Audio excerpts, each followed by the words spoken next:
former employees of Congressman Zaldico already executed affidavits saying that they were told to exchange pesos to dollars because this will be delivered to the ICC investigators through Trillanes. And this is not hearsay because the person who did the delivery, who received the instructions, who went to the money exchange and exchanged for dollars, who delivered the money was the same person who talked to Zaldico. And so, how do we characterize Trillanes and Marcos in relation to ICC?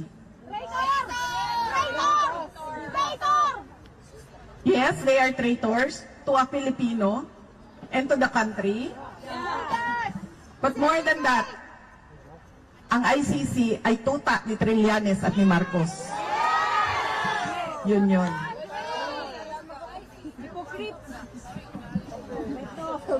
Because the ICC has no other case except for the case of President Rodrigo Duterte.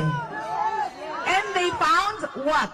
And they found Marcos, Trillanes, and money in the Philippine case.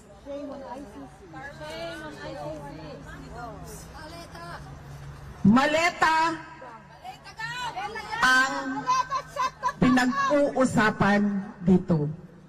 So where is the justice in all this?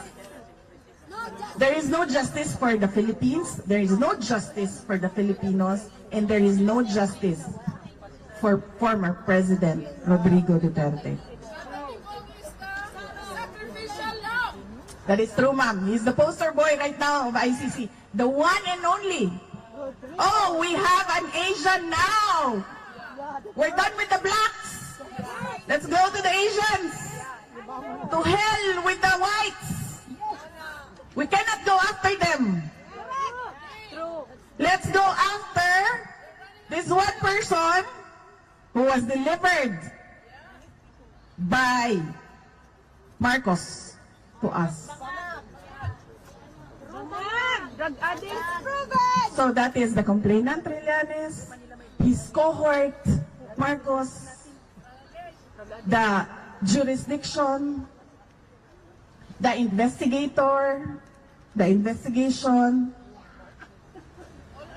Do you want to go to the evidence?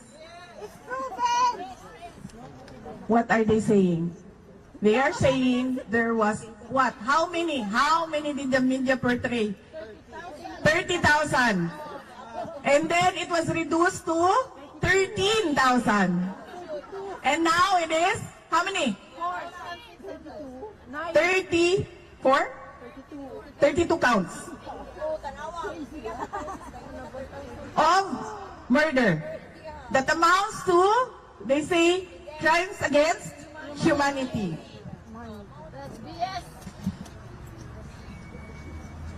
The government has a policy of zero tolerance for illegal drugs. The Philippine government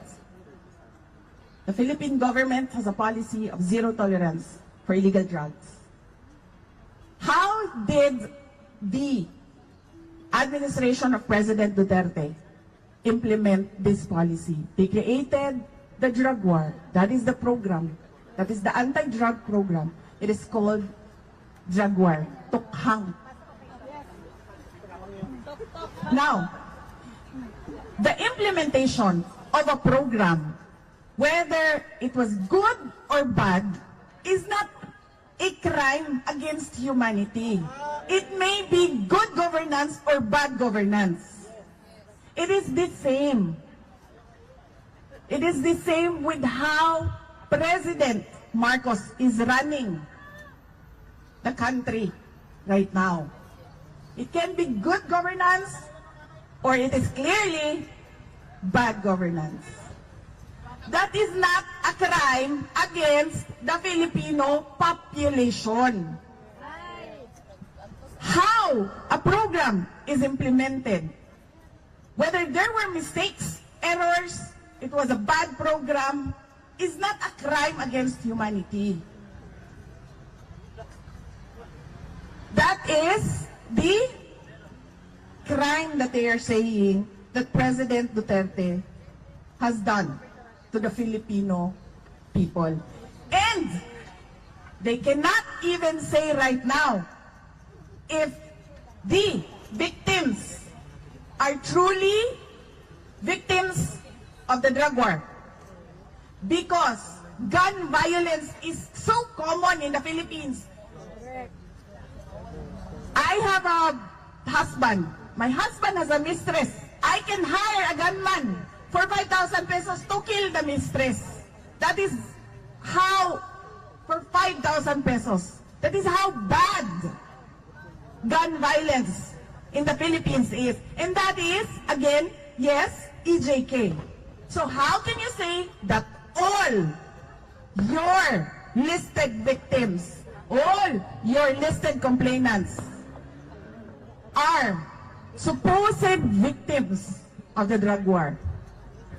It can be that it is a crime against passion. It can be murder because of a third party in a relationship. It can be plain hold up.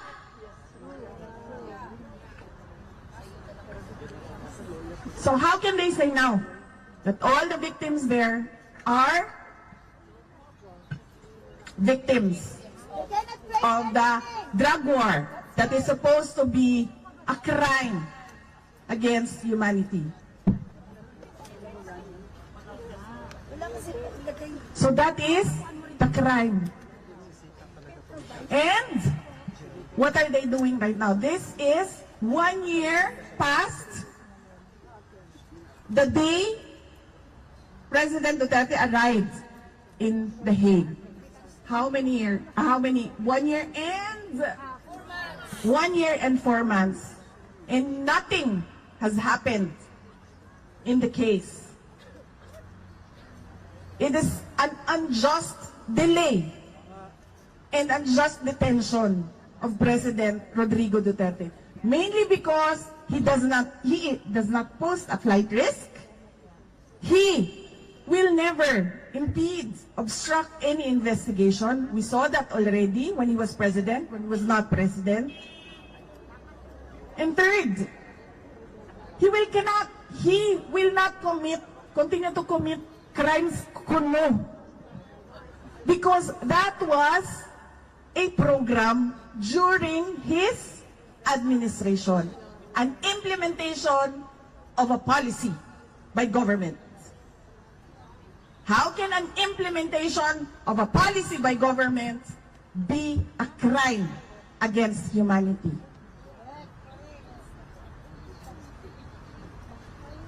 And his age, ma'am, his age. That is the ICC and the case of Rodrigo Roa Duterte. They are holding an 81-year-old who cannot make his own bed, who cannot even clean his own room, who has bed sores, who has so many aches and pains because of old age. For who? For the reputation of ICC? For Marcos? For Trillanes? For money? For what? For whose interest is the ICC serving now? Money. That is the case of Rodrigo Roa Duterte. He should be released and he should be released immediately.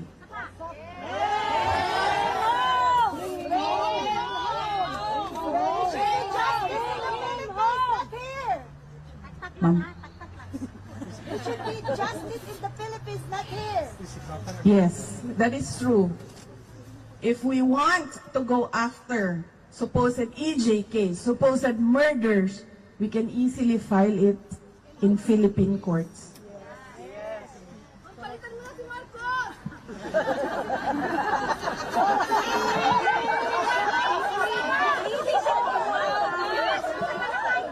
Ma'am, sandali i-compartmentalize natin yung ating messaging. Today is about ICC. Yung sa London is about the country. We will not talk about Marcos, BBM today. We will only talk about Marcos in relation to ICC. Na tuta ni Marcos. Bakit ko nasabi na tuta ni Marcos? Wala tayo pera. Kasi sumusunod sino yon? Sumusunod sila kay Trillanes at Marcos. At hindi lang yan. Pinapanindigan pa nila yung kanilang pagsunod kay Marcos at kay Trillanes. And so, this is not about justice. This is about politics in the Philippines. Because who was the first to be sent to detention? President Marcos. Next, President Duterte. Next, pwede na. Pakulong niyo na yan. Para wala na akong gagawin. Pakulong niyo na yan siya. President Duterte. Who was next? Bato. Next, Marcoleta. Next. Harry Roque. Bongo daw, bongo! Bongo! Bong Revilla, Jingoy Estrada, Mike Defensor. Bongo. You see the pattern? So this is all about politics. Marcos supporting ICC, ICC supporting Marcos. If the ICC right now is fighting for its life because America, the United States, and its powerful allies are going after ICC.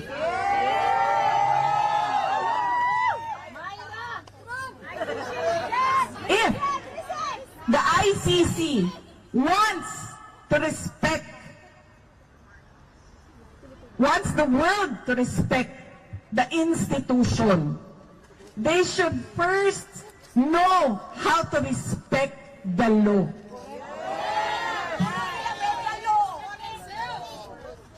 Because this is a time in the history of the world where the motto of institutions is bend the law. Bend the law for your interest and for the interest of your allies. Mga kababayan, ang lahat ng ginagawa natin ay para sa Diyos, sa bayan, at para sa bawat pamilyang Pilipino.